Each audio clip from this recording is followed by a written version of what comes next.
I am Ferdinand Marcos, and I am the President of the Republic of the Philippines. I stand today on behalf of 110 million Filipinos. Hi everyone, hello universe, it's me again. Shout out sa inyo guys, July 28, 2026. Tingnan nyo naman yan. Saan nagpuntang Pangulo? Sa Davao de Oro, Davao, ayan, sa Davao ngayong araw, 28 ng July. Saan kayo makakita niyan? Sinugo ng balwarte ng mga kalaban, pero mahal na mahal siya guys. So, tingnan nyo naman yan, no? Oh, mahal na mahal siya ng mga taga Davao. Hindi naman lahat ng taga Davao DDS, kayo naman. Kayo talaga, oh. Siyempre Pangulo ng bansa yan, karapatan niya. Bakit? Pag-ari ba ng China ang Davao, hindi ba siya pupunta dyan? Yun ang sinabi ng mga yung mga may katok sa utak. O, tingnan nyo yan, o. Nagawa ba ni Digong yan sa mga taga Davao? Yan, o, yung mga equipment na yan na binibigay. Wow, kayo talaga, ha. Imbis magpasalamat na lang kayo at matuwa. Dahil karamihan dyan, DDS, ang nakatanggap niyan. Kayo talaga. Tungayan natin, mga kababayan, ang pagpunta ng Pangulo dyan, pagbibigay tulong sa mga taga Davao. Ayan. Nako, whole region ng Davao. Ano? O, yan, ha. Lalo't binaha dyan. Siyempre, hindi palalagpasin ng Pangulo yan. Very hands-on yan. Kahit sino ka pa. 'Di ba? Dilaw ka man o pink. Green ka naman, walang paki ang Pangulo. As long as Pilipino ka, makikinabang ka sa mga magagandang programa niya. Ayun naman talaga ang totoo. O, based on facts lang tayo dito, mga kababayan. Oh, wow! Aba, congratulations sa ating mga kababayan dyan sa Davao. Ha? O, lahat kayo, kahit mga DDS, shout out sa inyo. O, congratulations, ha? Kahit batikusin nyo at sirain nyo ang Pangulo, sabihin nyo bangag week, no problem. Wala kaming pake. Pero ang totoong bangag kasi yung mga nagsasabi. O, yan guys, ha?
Today is not an ordinary day for the province of Davao de Oro.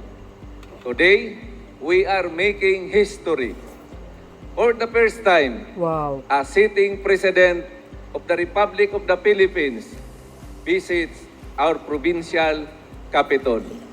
A moment that will forever be remembered in the history of our province. And today, Your Excellency, your presence here with us at the provincial capital makes this visit even more meaningful Wow. because you come not only to visit but to bring direct assistance to our barangays and our people. Mr. President, on behalf of the entire province of Davao de Oro, daghang salamat. Your visit is a powerful message that the national government sees Davao de Oro. Wow. Nakikita nyo po ang Davao de Oro. Naririnig nyo po ang Davao de Oro and stands with Davao de Oro.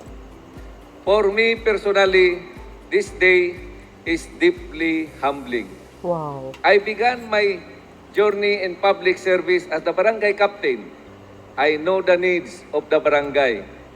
I know how important even the smallest government assistance can be for families, students, farmers, workers, and communities. And now, in my first term and first year as Governor of Davao de Oro, I am deeply honored that the President of the Republic has come to our province. This is not only a milestone in my administration.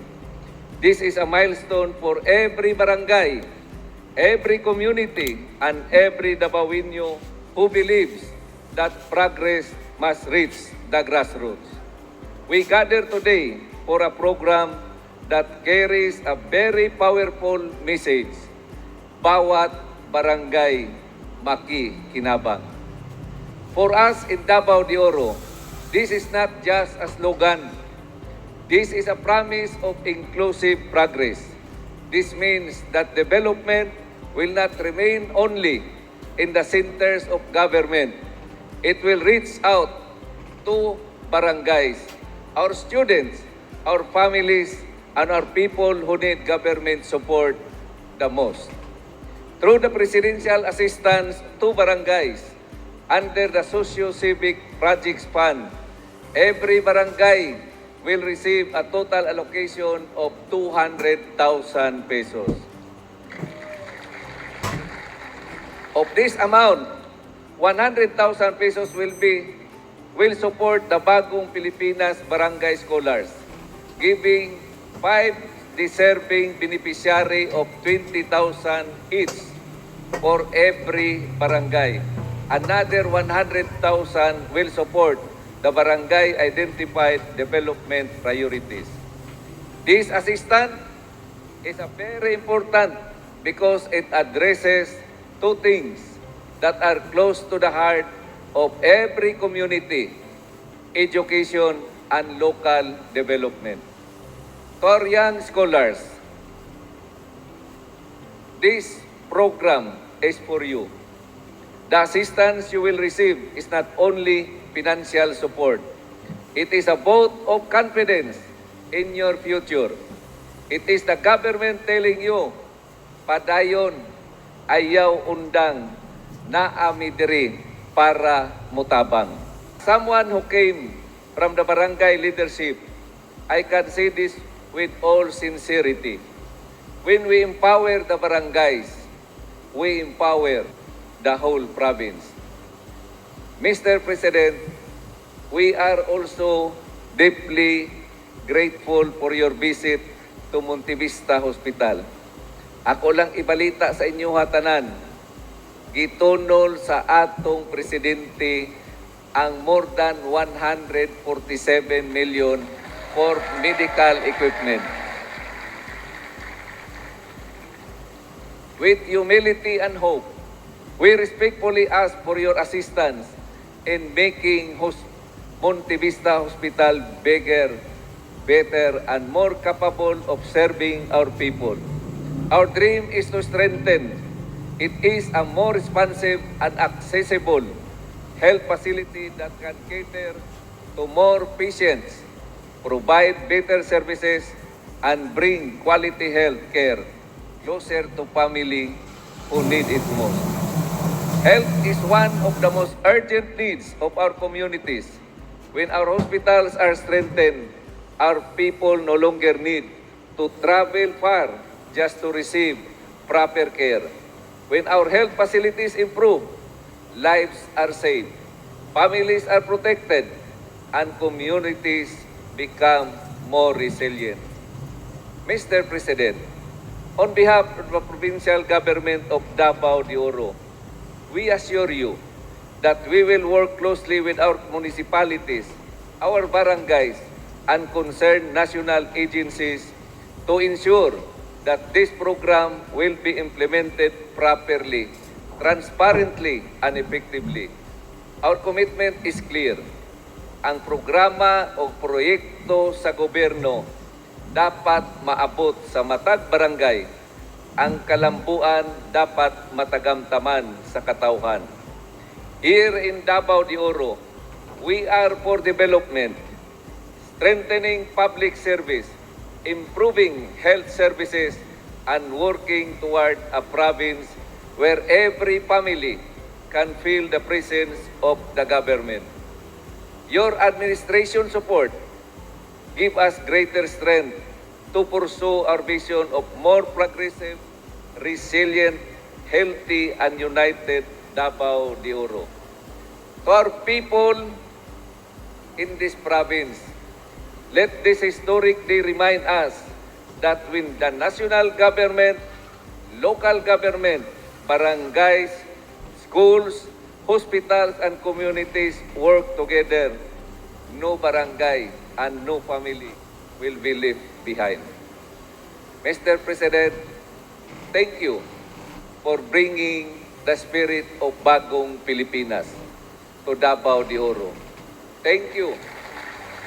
Adlaw kaninyong tanan, and maraming salamat sa napakainit na salubong na ibinigay ninyo sa akin. At ako naman ay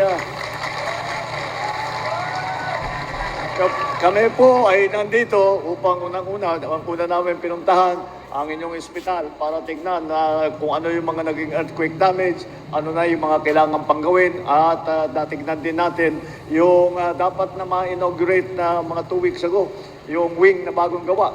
At dahil malaman po ninyo na sa administrasyong ito, napakahalaga para sa amin na maganda ang pag-alaga sa mga nagkakasakit sa ating mga kababayan. At hindi lamang sa mga nagkakasakit, inuunahan po natin ngayon. Hindi na natin inaantay na magkasakit. Tinitiyak natin na ang halimbawa, yung mga bata, kumpleto ang bakuna at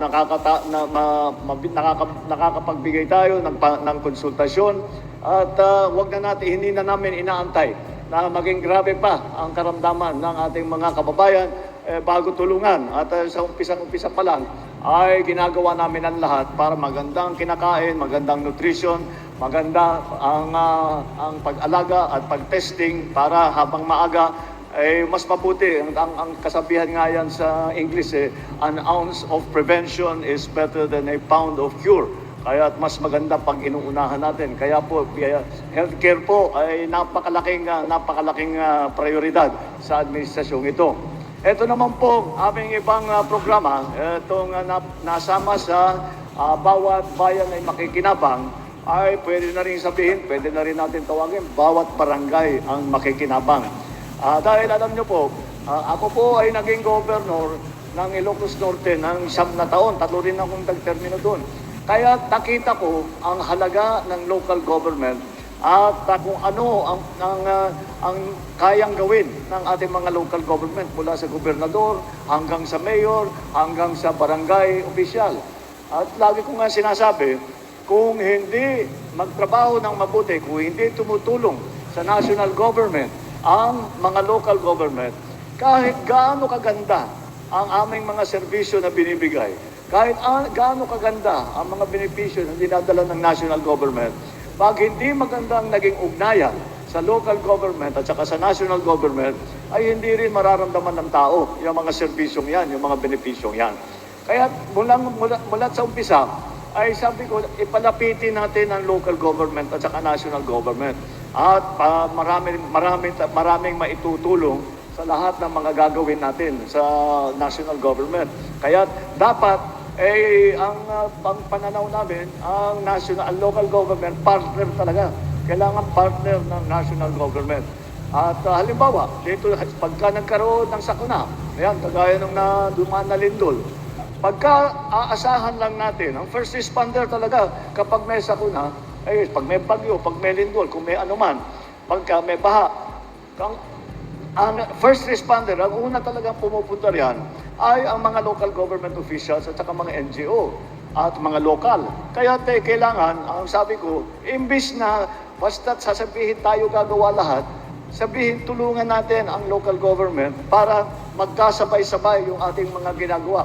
Dahil kapag inantay nyo pa sa Maynila ang desisyon kung saan dadalhin yung mga gamit, kung saan dadalhin yung relief goods, baka matagalan pa. Pagka may ganyan, pagka mayroong disaster, ay dapat talaga mabilis ang galaw natin, mabilis ang pag-respond natin. Kaya yan po ay isang halimbawa kung saan natin ginagawa ngayon ay inuunahan natin, nagtutulungan kami ng local government, lahat ng mga gamit, dinadala na namin, inuunahan na nga natin, pati bagyo, pati lindol, kahit na anong klaseng sakuna. Kaya ito po ang aming tema, ito po ang aming laging ginagawa, ang pinipilit na dapat ang local government at saka national government ay talagang magandang coordination, magandang trabaho nila, magandang nasabay-sabay. Kaya ito po ay kaya nagkabunga po nitong programa na ito na bawat bayan ay makikinabang. Ano bang ibig sabihin nito? Dalawa po ang kasama dyan sa programa. Meron po dyan isa pa yung tawag na LGSF Fund, galing po sa national government. Meron din po kaming binibigay ng pondo para sa mga local government, sa mga governor, sa mga mayor, para sa kanilang pangangailangan at para makatulong sa ating mga kababayan na hindi nakakatiyak sa kanilang pagkain ay nakakapagbigay tayo doon sa mga nangangailangan ng bigas. Yun po yung sa LGSF. Ito po, kung saan tayo ngayon dito ay ang tinatawag na Social Civic Development Fund, Projects Fund. Ito po ay para naman sa ating mga barangay. At ang sistema po na ginagawa natin dito, lahat ng barangay sa buong Pilipinas ay binibigyan natin ng 200,000 piso bawat barangay. Buong Pilipinas to, hindi na po dito sa inyo. Kundi, ang hiningi lang natin sa ating mga barangay official ay yung 100,000 ay mabigay sa mga scholarship. Kaya ang plano po ay ganito. 200,000 ibibigay natin sa barangay official. Yung 100,000 doon gagamitin para sa scholarship. Bawat barangay mamimili ng 5 na scholar para may matulungan naman na makapagtapos.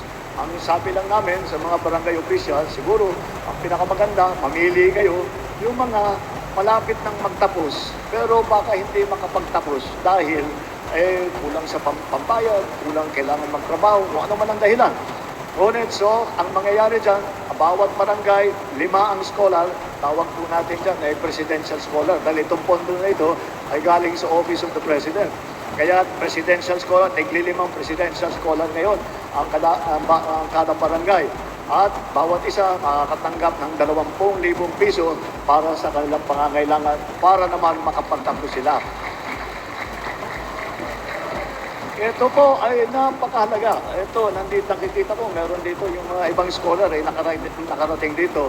At ang lagi kong sinasabi sa ating mga presidential scholar, sana mapakinabangan ninyo na mabuti itong pondong ito. Dahil napakahalaga yan para makapagtapos kayo. Ang mahalaga ay makapagtapos kayo dahil kapag maganda ang inyong pinag-aralan, kapag maganda ang naging training ninyo, ay malaking bagay ito para makatulong sa inyong sarili, pagandahin ang buhay ninyo, pagandahin ang buhay ng inyong mga pamilya, pagandahin ang komunidad ninyo. at sa ganung paraan para pagandahin ang buong Pilipinas. Dahil iba po ang nakapag-aral, marami pong kayang gawin, marami pong kaalaman. At lagi kong pinapaalala sa ating mga presidential scholar, ang matutunan ninyo, ang kaalaman na makukuha ninyo sa pag-aaral ay kayamanan yan na hindi na mawawala sa inyo yan. Hindi kayang agawin yan, hindi kayang nakawin yan, hindi yan nalulusaw habang buhay ninyo, nasa sa inyo na yan.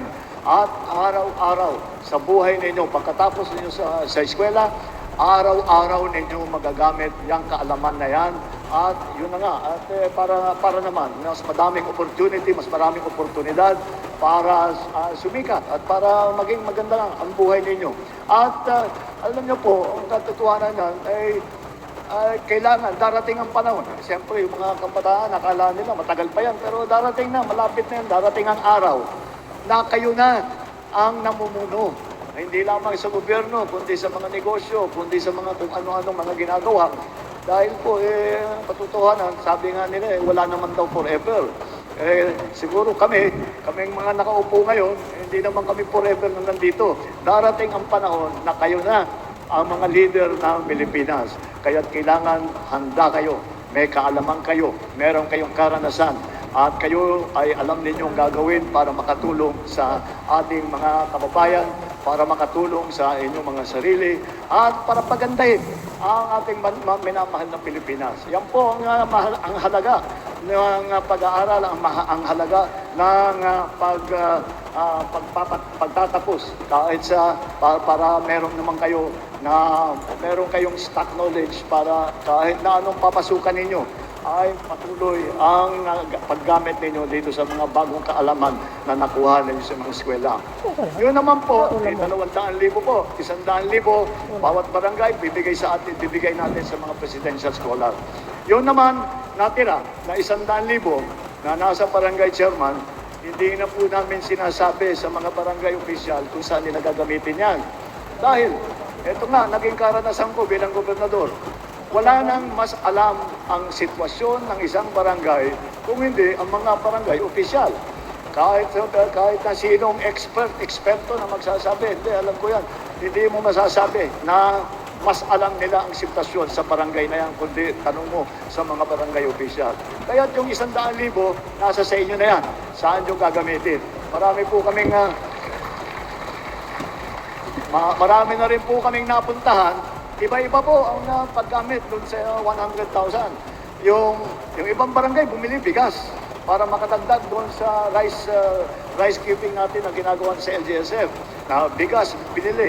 Yung iba bumili ng motorsiklo. Yung iba bumili ng mga monoblock, bumili ng computer, bumili ng parang gamit para sa agrikultura. Yan po. Kaya hindi na namin inuutos, hindi na namin sinasabi, eto ang dapat ninyong gawin. At palagay ko, nakakasiguro naman ako, alam naman ng mga barangay official natin kung saan gagamitin yung pera na yan. At sinasabi ko sa mga chairman, sa mga official ng barangay, kung maging maganda ang resulta nitong programa na sinimulan natin ngayon, basta't maging maganda ang resulta nito, ay patitiyakin natin, palalakihin pa natin yung pondong yan. Ayan. Hihingian ngayon natin ang ating mga congressman. Pagdating ng budget, pupunta natin yung mga congressman, sasabihin ko, magandang programa ito, dagdagan ninyo ng pondo. Pero, basta't naman, nakakarating sa tao, yan lang naman ang mahalaga. Yan naman ang mahalaga. Basta't makarating sa tao ang mga serbisyo, mga benepisyo na dinadala ng national government. Kaya napaka-importante po na ang development ng Pilipinas ay hindi lamang sa taas, hindi lamang sa matataas na opisyal, hindi lang sa Maynila, kung hindi sa bawat barangay sa buong Pilipinas. Ang bilang ng barangay sa Pilipinas siguro mga 22,000 plus ang bilang ng barangay. Nakapagtapos na tayo, nakapagbigay na tayo ng ganitong pondo, yung 200,000 sa bawat barangay, nakapagbigay na tayo sa halos 37,000 at 7,000 na barangay ay nabigyan na. Tatapusin po natin hanggat mabigyan natin lahat ng barangay. Dito naman ngayon, ang barangay na binibigyan natin ng 200,000 ay 565 barangays, Davao de Oro, Davao del Norte, and Davao Occidental. Kaya ipagpatuloy po natin itong programang ito, ang ating mga scholar, gamitin ninyo ng mabuti itong pondong ito, take advantage, pagsamantala ninyo na meron tayong pondo na maibigay at mag-aral kayo ng mabuti, trabahuin ninyo ng mabuti ang inyong eskwela at siguro naman, sana sa darating na susunod na natin pagkikita ay may hawak na kayong mga diploma. Yan po ang pangarap natin, yan po ay para kaya natin ginagawa po ito. Maraming salamat po. Good luck po sa inyong lahat. At dadagdag ko po, bago po ako magtapos, alam nyo po, ang pamahalaan, ang inyong pamahalaan, ay hindi lang nag-uutos sa inyo na ito yung gagawin ninyo, ganyan ang gagawin ninyo. Yung mga opisyal, yung mga kababayan natin.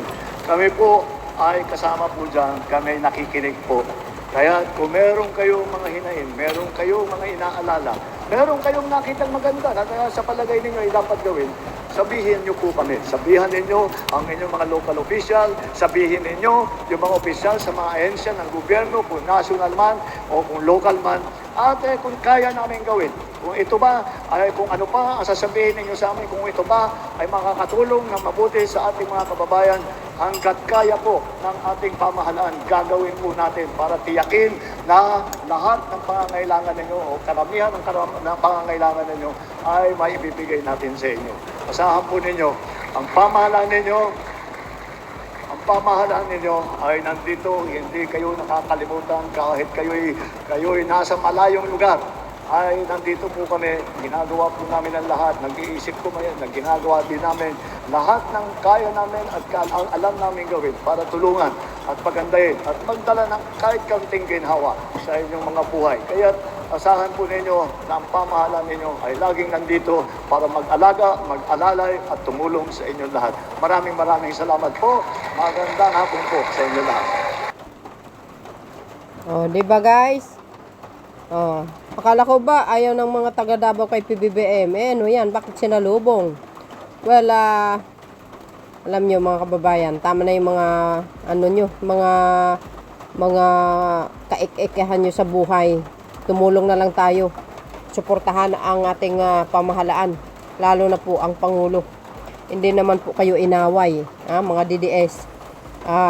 Hindi naman kayo pinabayaan, nandyan naman lagi ang Pangulo. Sabi niya nga, sa mga punong barangay o mga LGUs, lumapit lang sa Malacanang kung anong pangangailangan. Totoo po yan. Hindi mag-aatubili po yan na tumulong. Siyempre, mga kapwa nating Pilipino, kailangan tulungan. Narinig yung sinabi ni Gob, di ba? For the first time, sitting president, na binisita sila.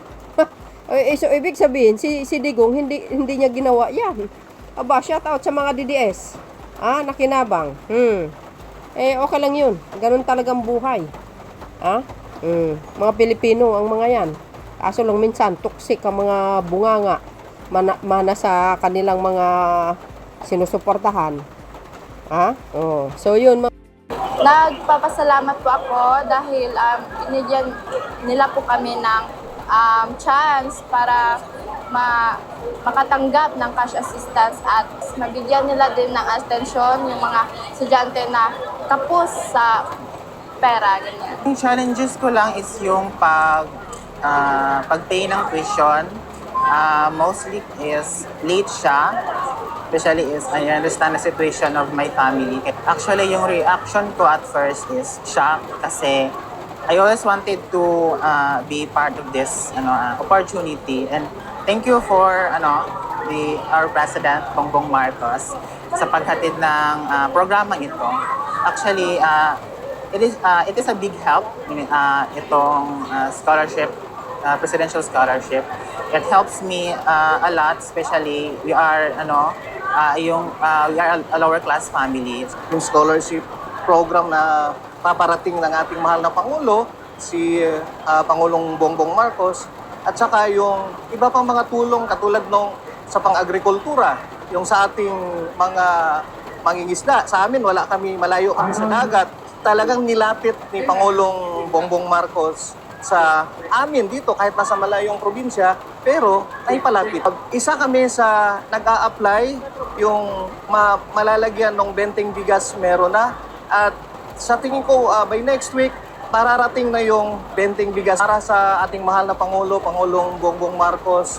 Ito'y napakalaking tulong para sa amin at kami kahit dito sa malayong probinsya sa Davao de Oro at pinuntahan niyo rin personal. Ganitong mga programa ay kailangan talaga sa mga local government unit at saka pinaka-importante yung mga magsasaka natin at saka yung mangingisda natin, hangad ng mga tao, lalo na dito sa probinsya ng Davao de Oro na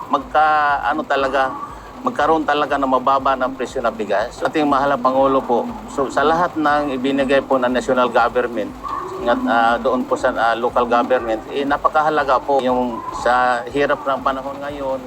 So sa tulong ng ating gobyerno, lalo na sa ating mahal na presidente, ay masayang-masaya po sila. Ba mga kababayan, narinig nyo yon? Oh, wow! Saan kayo makakita niyan? Sana all. Abangan nyo ang Pangulo guys sa mga lugar nyo, ha? Pupunta talaga yan. Maghahatid talaga ng tulong. Kahit sabihin nyo ayaw nyo sa kanya, mga taga Davao City, hindi nyo mapipigilan yan. Susuungin yung lugar nyo. Siyempre, anong pakin niya? Basta gagawin niya ang nararapat kasi Pangulo ng Pilipinas yan eh. Karapatan niya yan po dahil naayon sa batas. Ito pa rin ang kanyang tungkulin bilang Pangulo ng Pilipinas. Yan ang sinumpa niya sinumpang salaysay niya Kaya ano man ang gagawin niyo, pupunta yan. Ayan Kaya kudos din naman talaga sa kanya. Napakatapang niya talaga. Tahimik lang pero matapang. Ay, nako, sana all lang talaga. So yun mga kababayan, yan po ang activities ng ating mahal na Pangulo ngayong araw. Nasa Davao Region siya. Wala siyang pake. Sino ka man? Sasanggain niya talaga.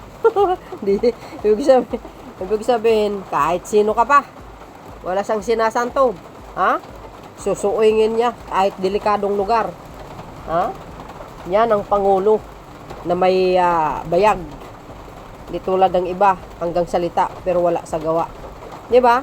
Ibig sabihin, nung wala sa gawa, yung pagbibigay at pagsolusyon sa mga problema ng ating mga kababayan, katulad ginawa ni Pangulong Marcos Jr., pagbigay ng tulong, for the first time po yan, sa kasaysayan ng Pilipinas, yung mga ganyang magagandang programa, di kayo naloka. So, katulad ng sinabi ko, abangan nyo po ang ating mahal na Pangulo sa mga lugar nyo. Magbibigay talaga ng tulong yan. Thank you guys for watching. See you again on my next upload. Bye and bagus. God bless Philippines. There's more. Follow me and hit the button bell para lagi kay updates. Okay, bye everyone. There's more.